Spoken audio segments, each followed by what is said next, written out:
మహారాష్ట్ర జల్నా జిల్లాలోని అంభోరా జహంగీర్ గ్రామానికి చెందిన నివృత్తి షిండే, శాంతాబాయి భార్యాభర్తలు.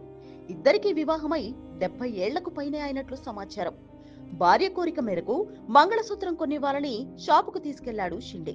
తొలుత డబ్బులు అడగడానికి షాప్ లోపలికి వచ్చారని భావించాడు షాపు యాజమాని. మంగళసూత్రం కొనడానికి వచ్చారని షిండే చెప్పడంతో భావోద్వేగానికి గురయ్యాడు. దీంతో కేవలం 20 రూపాయలకే ఆ వృద్ధుడికి మంగళసూత్రం ఇప్పించాడు షాపు యజమాని.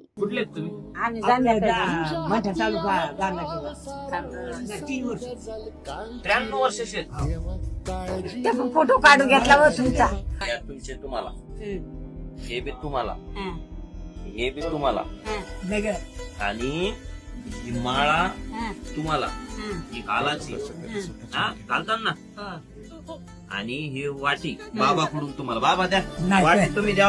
बाबा तुमच्या एवढा वाढला